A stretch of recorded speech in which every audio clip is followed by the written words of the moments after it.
So give it a, all right, Laura, it's all yours. You can share your screen, do whatever. Have Hi, fun. ladies. For those of you that don't know me, which I think you all do, my name is Laura. I am the owner of B Digital Marketing, and I help small business women with their social media, email, websites, and pretty much anything digital.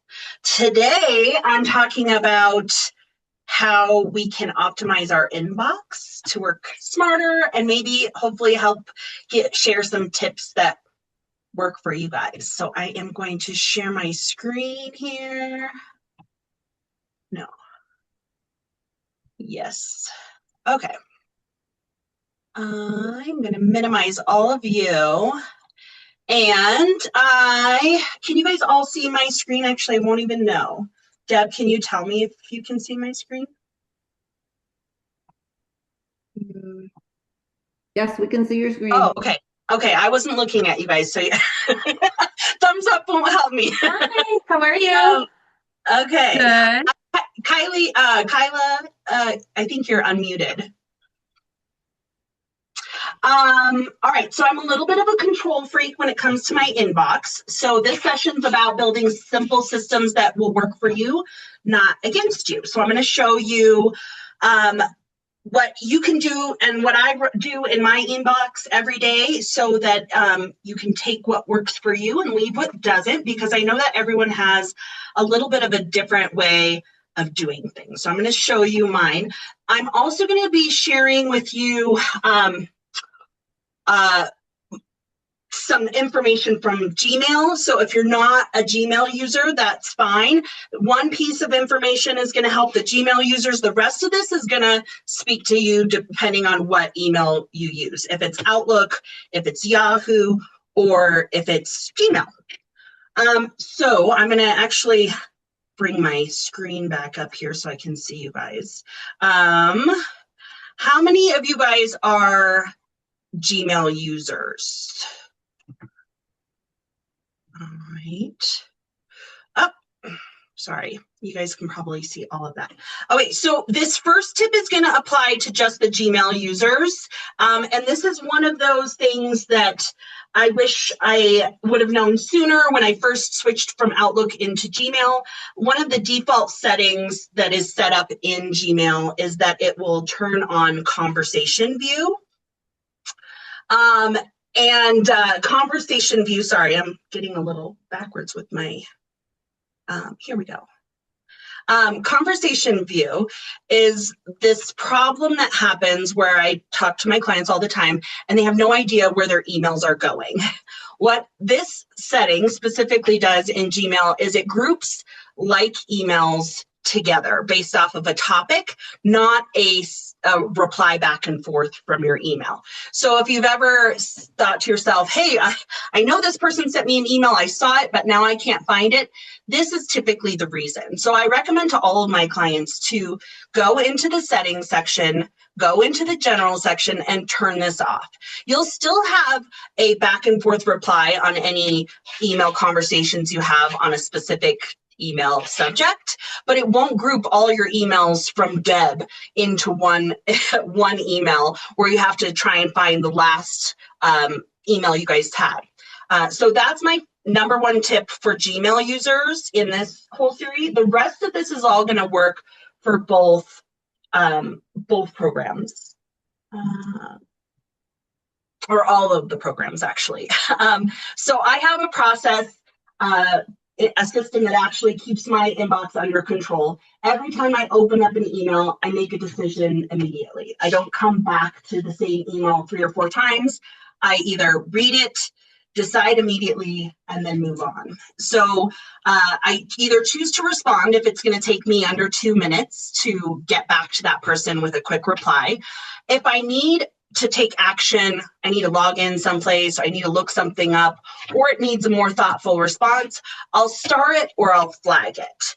And if it doesn't need a reply or a response, I either delete it or just leave it unread. And then I can come back to it later. I can search my emails later, and I don't go back to it later. one of the hardest things I think for people that utilize Gmail is just keeping it organized so that they don't feel overwhelmed when we've got a whole bunch of emails.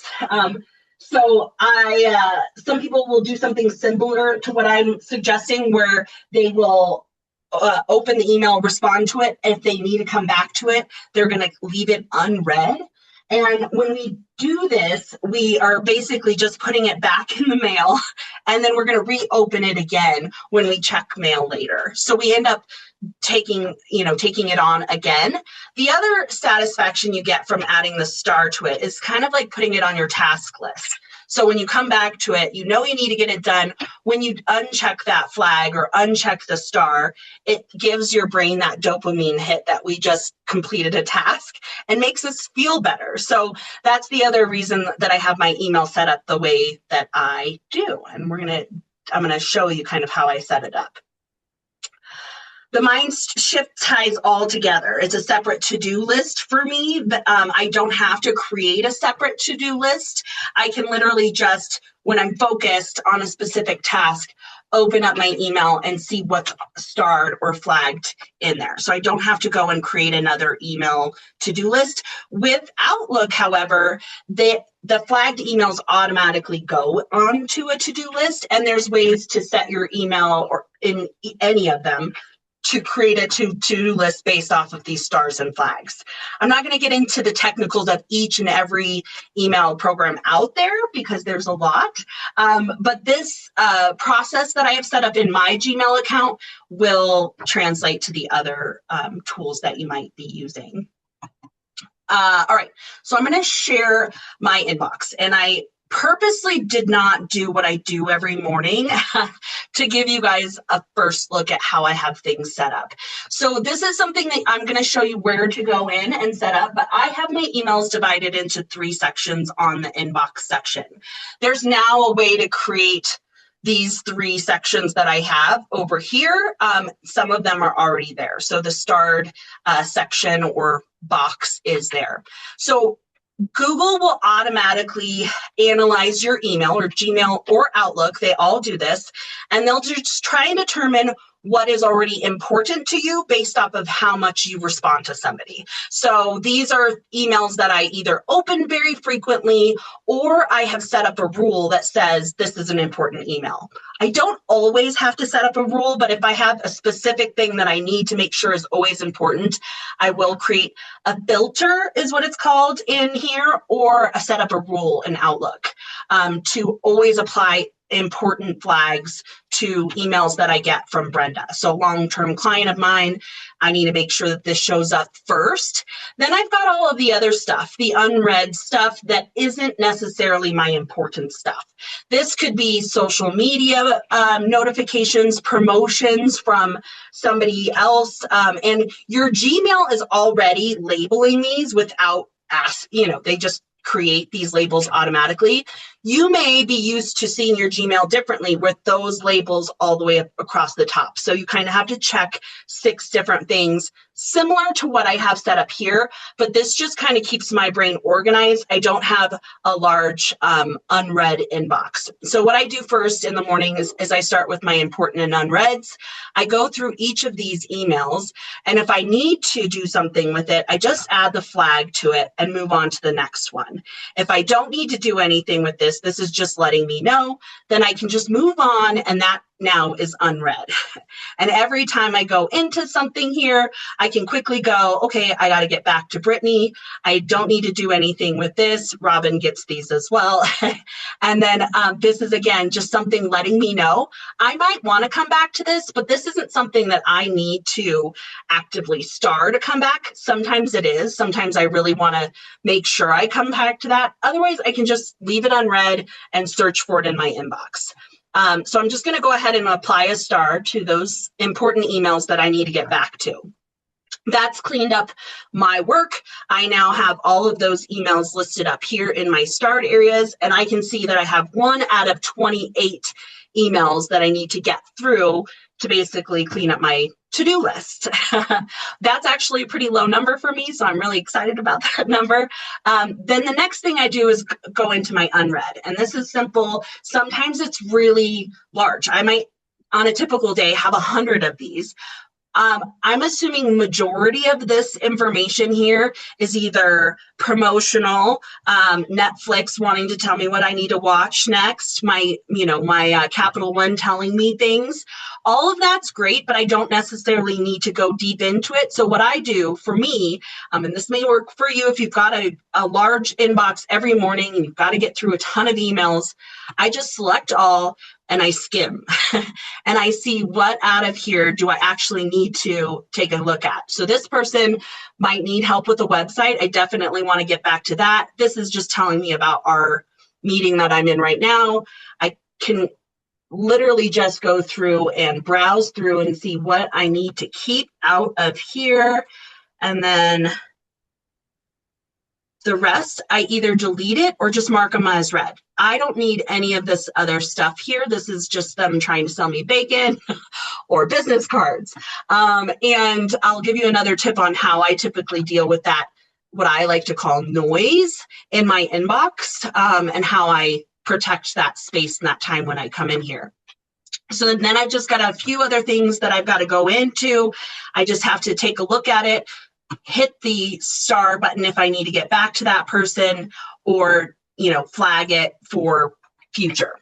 To set something like this up, you can do this in Outlook as well, where you have an inbox that shows you all of your flags and then your unreads. It's actually a little bit easier in Outlook or Outlook 365 or even in Yahoo than it is in Gmail. But I do know that a lot of my friends are using Gmail, so that's why we decided to create this tutorial. So I'm going to take you into the settings section and show you how easy it is to set up that type of inbox system, and then a few other tricks. So the first thing here we have is that conversation view.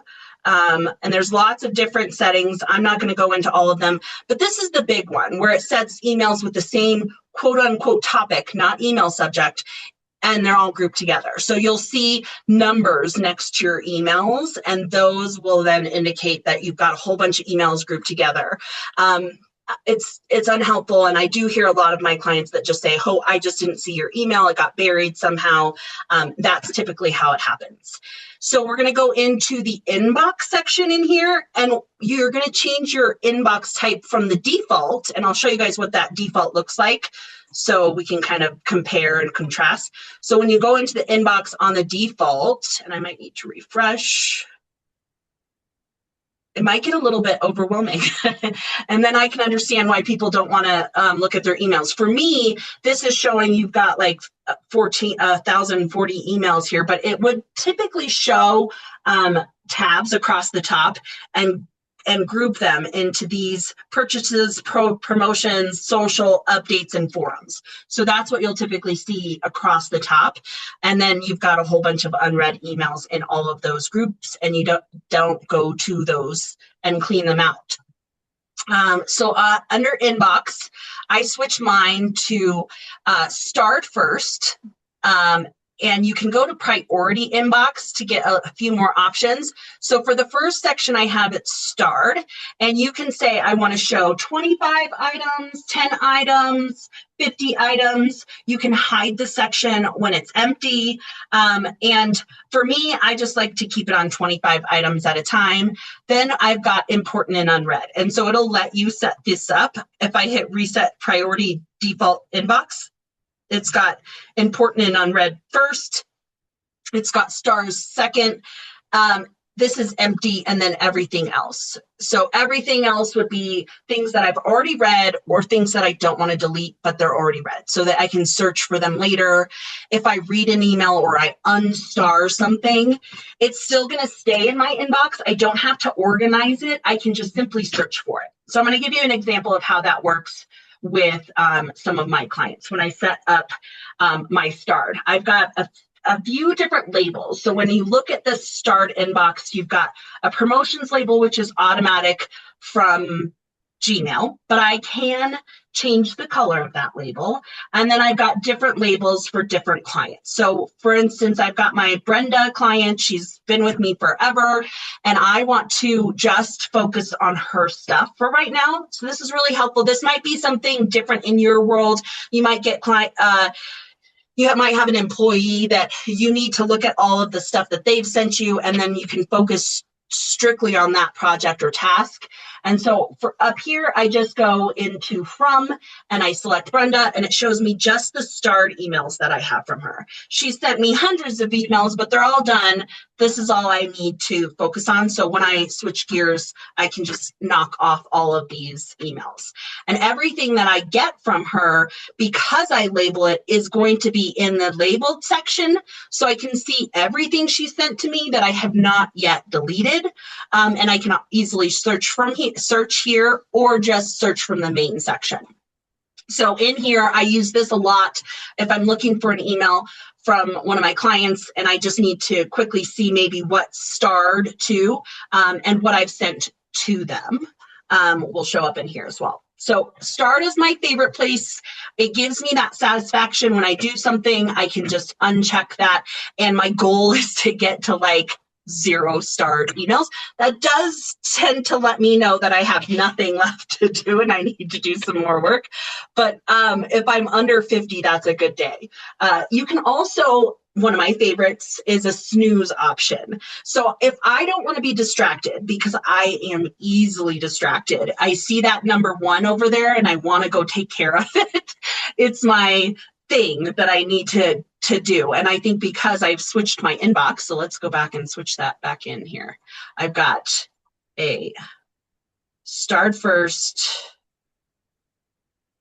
important and unread, everything else, and I'm going to save that, go back into here. So that is that one email that I left that is a security update, and I just need to star it, come back to it, and now my inbox is clean again. But if I want to say, I've got to focus, I can't be distracted, I can snooze my inbox completely so that I don't get any more emails.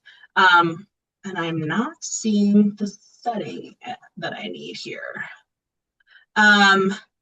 And maybe I'm thinking of a different thing. This does allow you to snooze emails too from specific people, and you can also schedule your replies. So I'm bouncing around a little bit, but if I go into here and I need to send a reply on an email, I can just quickly open the email, hit reply, and I might want to send this at a later date. I'm going to say thanks and then schedule send. So that way it can go when they're going to be most likely at their inbox, or I often find that if I respond too quickly, people simply will find the answer before I get back to them. So I can delay this, or I might need to, schedule it for a time based off of their time zone, and I can set that scheduled. When I do that, you're going to see everything scheduled in here. And if I want to push it out, I can just push it out.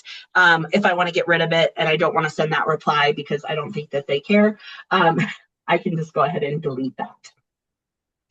So I did mention that we have categories already created. I also set up my own specific rules. So the rules is the next thing I'm going to go into. This applies again to your Yahoo and to your Outlook and to all of your other email inboxes. You can do it very simply by getting, this is a perfect one. If this email, which Deb handles great all the time, I don't need to see this. I can maybe put it into a file or tell it that I don't need to read it and just put it into a file for me. So for this, I'm going to create a custom rule. So I'm going to go to More on this one, and I'm going to choose filter messages like this. This will get me set up. You can do this without actually having an email, but it's going to say anything that comes from Mountain Women in Business at Wix forms. So that means anything that Deb sends me, Rachel sends me, will not apply. This is just for the Wix forms. I can also say if it has a specific subject, so I can be very specific there, or also has specific words or doesn't have a specific word. I can then create a filter. I can choose to skip the inbox and archive it, which means it's still there, it's not deleted, but I don't get bothered by it. I can also choose to apply it to a label and choose the label that I want to give it. So I've got one for Mountain Women in Business, and that would then apply that label and any color that I have to that. This is a little bit more advanced, but you can set up forwarding addresses. This is perfect for if you've got multiple email boxes, which often a lot of people do, and they want emails from here to go someplace else. Or maybe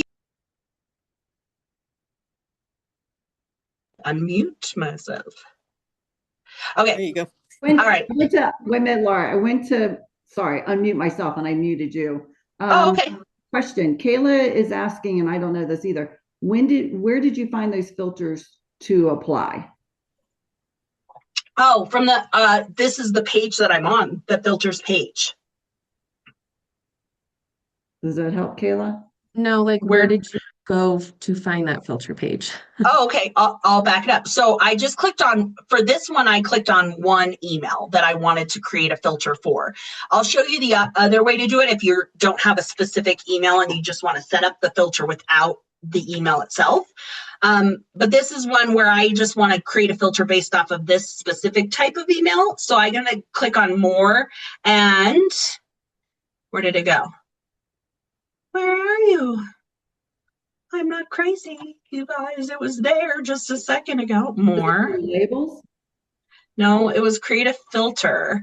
I mean, I can create a new label, but that's not what I want to do.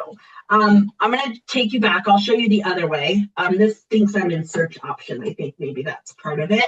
So I'm going to click back here. I'm going to click on more, and I'm going to click on filter messages like this. There's another place to do it. There's like 6 different ways to do it. And again, it's different depending on the email tool that you're in. But filter messages like these, it says, okay, everything from, and you can see in the background, it's got all of those emails, right? So I get a lot of them. That's all of you guys submitting events onto the calendar. Okay, so I'm gonna then click on create a filter. And that's where I've got all of these options here. So I'm gonna skip the inbox. I'm gonna apply the label, which is Mountain Women in Business. I'm not going to forward this, but maybe I need to forward this to somebody else for a time being. Maybe I'm out of the office and somebody else needs to take care of it, or Deb or something like that. You can also do it in Wix, but here's an easy way to do it. I can also choose never send something to spam. This is especially helpful if you've got somebody that keeps sending it up in your spam folder, especially in Outlook. That a lot of people will say never send this to spam. That's also an option in your email, which I'll show you guys.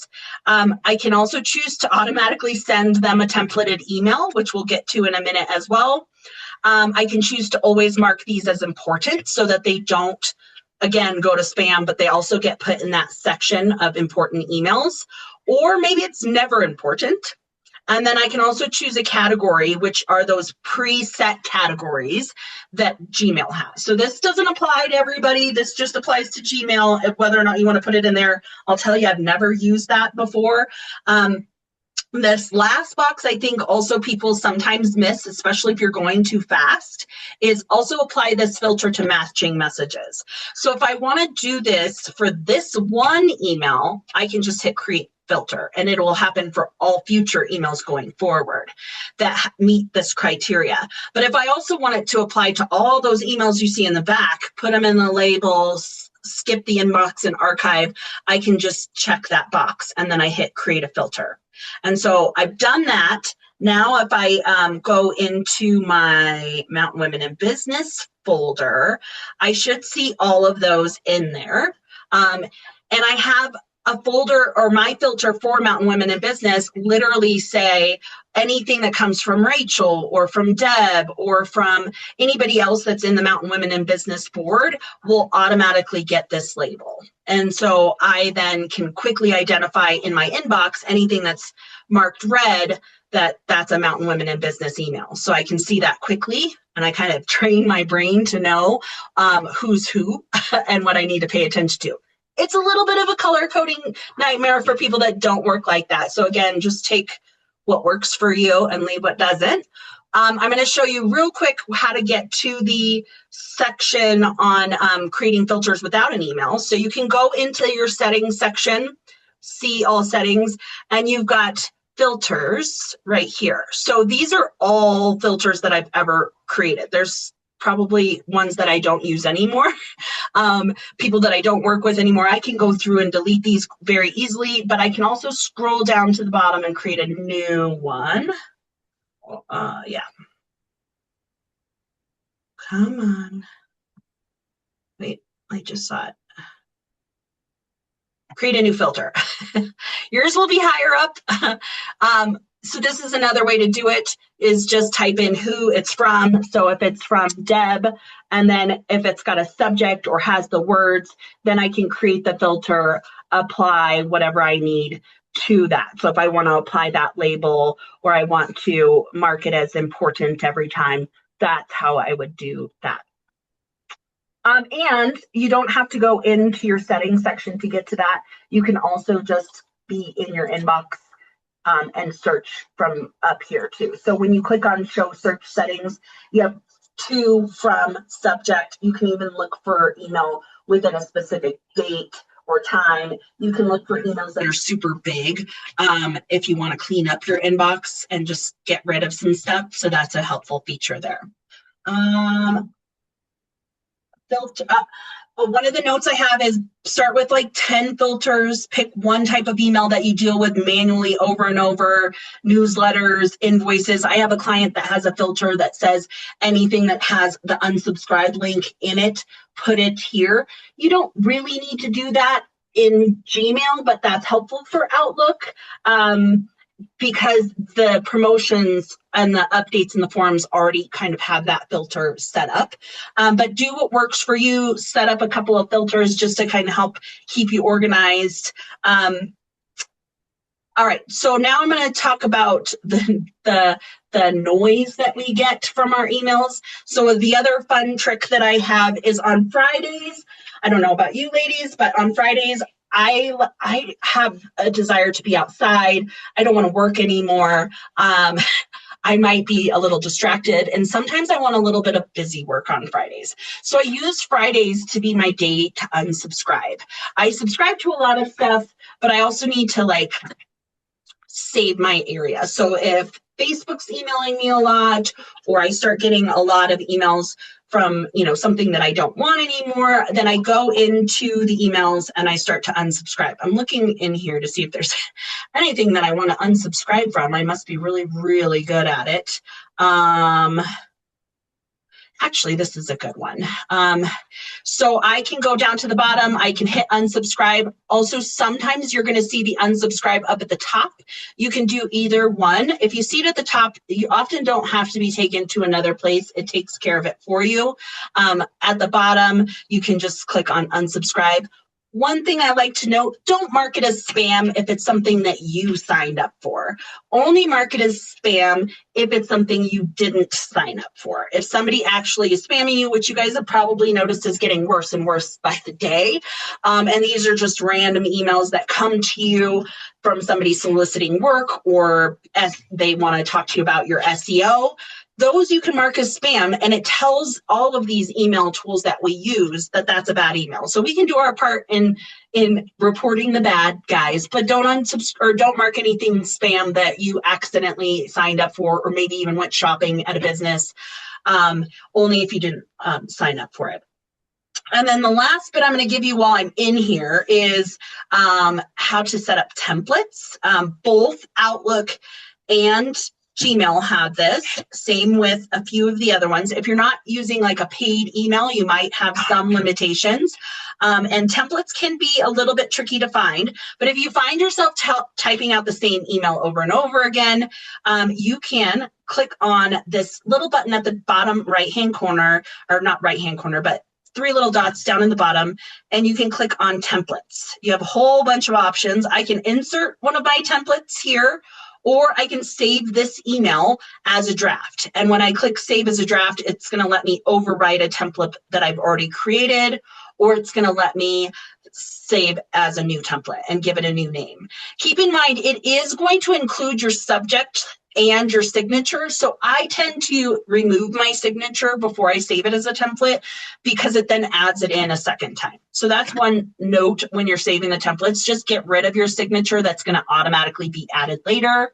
And then you can delete your templates as well, and you can go in and override or edit them as well. So I do use those pretty often. And now that we have tools like AI that can help us generate email templates, it can go through your email and look for emails that you send on a regular basis or something that can be turned into a template to make your life a little bit easier. Once you add the template into we'll say this one. Once you add the template in, like I said, it's going to add an old signature that I got to delete. And then it has all of the content in here. And then I just change it for the client. So I make sure to change the name. I make sure to relink the different things in there before I send it out. So that's just another helpful tip there. All right, I'm going to come back to our presentation here. So we went over the labels. Oh, I didn't show you ladies how to change the color of your labels. Super easy, but I've got a lot in here, but that can help you keep track of what you're looking for. Again, you're just going to click on the label and then you've got a label color here. You can choose from any of these label colors, or you can add a custom color where you can select the background and then the text color to like make it different. I think that's it. Laura, real quick, it Yeah. looks like Kathy or someone's asking you a question in the chat. Sure, tell me what it is. I couldn't I can't see see the exactly chat. what it was. It just flashed on the screen. Maybe Kathy can just ask you. Rebecca asked, is there a limit on how many templates you can make? No, not that I've reached. So I don't think so. That's a good question. Kathy did ask, how do you make the GIF for your signature in your signature? Oh, that's a good one. I'll cover that at the end because that's a fun one. Okay, so this is where I talk about 10 minutes at the end of the week. And it also gives you, again, that dopamine hit that you've taken care of something that's going to save you time next week, right? So you're setting yourself up for success if you're getting rid of your Walgreens or your Facebook or anything else that's just trying to distract you. And everything is trying to distract you these days. So I try and make my email more focused and easier to use. I'll even say, I'll give an example of Kristen. So Kristen loves to text me and I'm an email all day because if I have it in my text message, I will never see it. So I copy or I forward that text message to my email so that I can save it and flag it and get back to it. Because if it's in my email, it will 100% get done. I have a star and until I take that star off, it will be done. So we talked about templates. There's a few things. Do we have time, Deb, to just go over the last couple of things? I don't know what time I'm supposed to be done at. 9:30? You're good. You're good. I had to unmute. You're good. All right.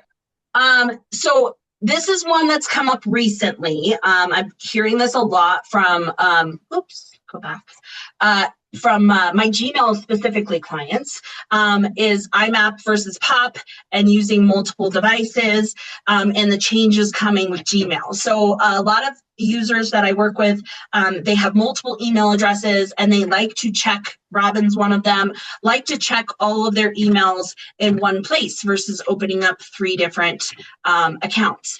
Outlook 365 is a whole nother bird. You can only log into one of those at a time and you can't combine those yet unless you're using a desktop application like Outlook Desktop or Mac Mail or whatever else is out there that I don't play around with. But those are the 2 that primarily people will stuff as many email accounts into, and they're really great, especially on your desktop. The change that's coming with specifically Gmail is that they're no longer going to be supporting POP email.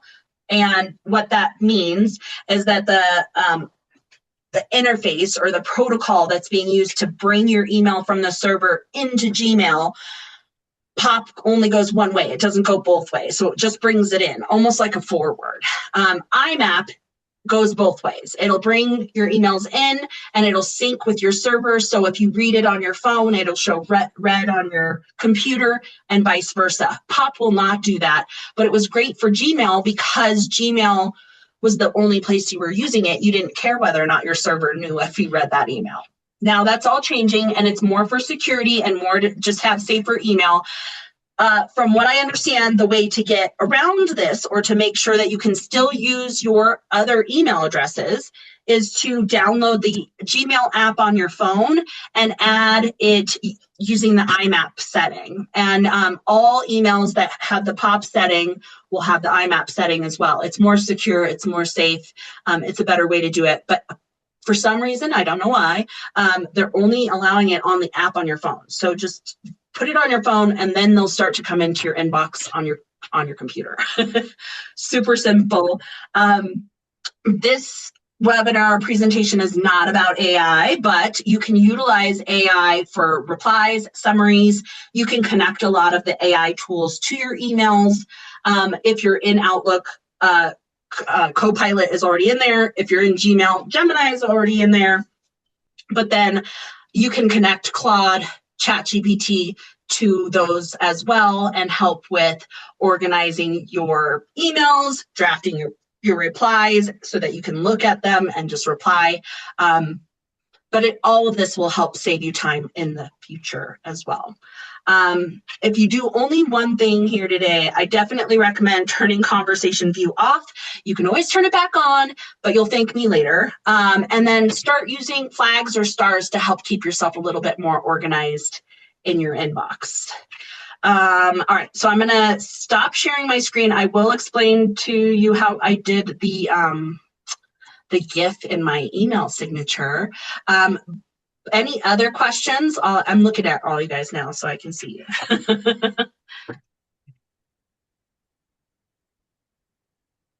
Anybody want to unmute, ask a question? I've got a One, question. so I Oh. added the filter that you were talking about, but it looks like it's not doing it for like already read and older emails. It's only ones coming in. Is there a way to do it for old emails? Yeah, so it's that last setting at the bottom. So you basically just go into the settings section in Gmail, into where it says rules, and that is where you're going to find the rule that you just set up. And if you open it up, it's going to be the very last checkbox at the bottom that says apply this to emails that already have this setting. Do you see that? Should be the last one. Let me share my screen and I'll show you what that looks like here. So, and you can also just recreate it too. So if you didn't check that box, so that's if we have base 44 and we want to create a filter for emails that come from here, I'm going to go to the create a filter page. So this is the one that has all your options. This is the one I'm talking about at the bottom. It says also apply the filter to the 15 matching messages that I already have. Okay. Mine just says also apply to matching conversations. I like conversations, so would I just check that then? Yes. Yep. Okay. Thank you. You're welcome. Oh, right. Conversation view. Yeah. Yes. Yeah, and I had Anybody another else? question, Laura. Kathy, If go someone ahead. reads, so I'm on here because my clients use Gmail and they can't find my emails. So if they read it on their phone and it's a pop email, will it take it off the server and then they can't see it on their computer later? No. If you're using a pop setting in Gmail, it doesn't matter, right? Like in Gmail, the pop back and forth thing doesn't really even apply because Gmail has its own setting. They're getting rid of the pop stuff. So like you won't be able to check emails using pop. You'll only be able to check them using IMAP, which is the other protocol that both emails have. Back in the day, if we hooked up a pop email to like Outlook desktop, if I read it on desktop, it wouldn't show red on my phone. With Gmail, that doesn't apply. That's the only one it doesn't apply when you put it in there, but they're getting rid of that. And so they're saying, if you can't connect via pop, and a lot of people have already gotten those emails, you just have to open up your phone and install the IMAP. It won't let you do it on your phone, on the computer, on the desktop for whatever reason right now. Who knows? Okay, That thanks. might change tomorrow. Anybody else? I've got a question. Sure, go ahead. Robin. I accidentally archive a bunch of stuff because that's the Yeah. button on my phone. You hover between archive and delete. Yeah. Well, how do I find these archived messages so I can get rid of a bunch of them? Well, you can, let's see, I'm gonna see where that is. It should be more, that's a good question. I think for me, I don't have archive turned on specifically in my email. There should be a place on the left-hand side, Robin. If you like, there's like more hidden on the left-hand side. You can also just search for archived also at the top, just like AR archived. It should pull up your emails if you type in archived. But I'll get back to you on that one for sure, where to find that one because I don't use archives as much. Okay, thanks. You're welcome. Any other questions? I have a question about, I use a lot of emails based on their subject line. So Yeah. if they're replying to a particular subject, I want to keep it all in one thread. Yep. If I turn off conversations, is that going to inhibit that, or is there a better way to handle that? Because sometimes they don't reply to the thread they're supposed to. Oh, and that's one of my peeves. I'm a big replier. People just don't do that, right? I think that you and I are a special breed that like to keep things organized. I can't force anybody else to do that, but I'm really good about it. No, it does not affect that. If it's the same subject, if it's the same email, that will all still be there, back and forth for days, right? But it's the conversation view, and some people like it. I do have some other people that like it, but I do have some people that are like, I had no idea this was a thing. I forwarded the wrong email to the wrong person because it was grouped together, right? Like, it happens all the time. Also, a lot of my clients tell me they never saw the email. It got buried, it was lost, whatever. And I'm like, you have conversation view turned on. Like, that's typically the issue there. But yeah, it's take what you like, leave the rest, right? Not all the things that I do is going to work for everybody else's email inbox. I'm just crazy. Thank you. Yeah. So the GIF thing, that was a fun, Laura King actually told me about it. I had my photos taken with Kristen, and there were some cute, fun headshots that we were doing specifically so I could train AI. I was doing some AI training at that point, but she said you could take those, or like 3 different ones, put it into Canva. So like you can use the logo size one, like the 500 by 500, make 3 different slides there, just first, second, and third. So one of them, I'm sticking my tongue out, one I'm looking in the other direction. There's 3 different, pages in this Canva document. And then when you go to download it, instead of downloading them as a PNG, you're given the option to download the whole file as a GIF. So it creates the GIF for you, and it goes between those. You can play around with animations between those. That's a little bit more techie. But once you do that, you can download the GIF file, and you can add it to things like your Google profile image. So that image that's in your Google profile, and then now it just shows up like that for everyone. I've also started doing it for email signatures for some of my clients that really like that stuff too. So I was specifically asking about your handwritten signature. Oh, that too. I think that was also in Canva. So you just pick whichever, font you want, same type of scenario. And then there's an animation like typewriter or whatever animation you want, and then save it as a GIF again so that it moves. Just try and make it small, because the larger it is, the harder it's going to be to add it to your email signature. So just a smaller size. There's also a really cool program called Wise Stamp that creates cool email signatures and has that feature built right in. You pay for it, but they make it easy, if you're not a Laura Bean, to create a beautiful looking signature without technical skills. Yeah. Anybody else? Good info. Thank you. Yay. Awesome.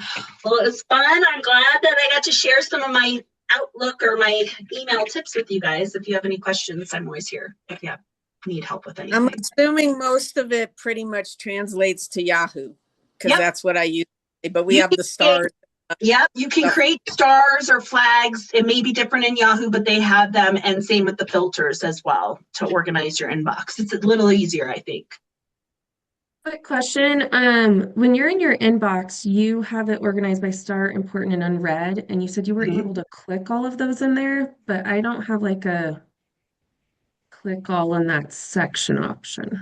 And that will happen if your view is set, like let's say you have 25 is set to your view. It will show you all 25. If you don't have more than 25 messages, there's nothing to click open to. So that will have, I can only click I on have that it if set there's to 50. more. Okay. Yeah. So do you have less than 50 starred?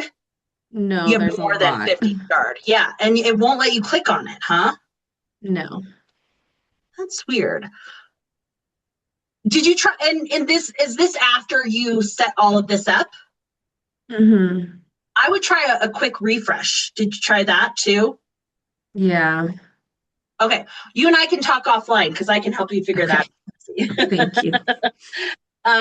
Anybody else? Questions? I think that we're at time, right? I talked forever.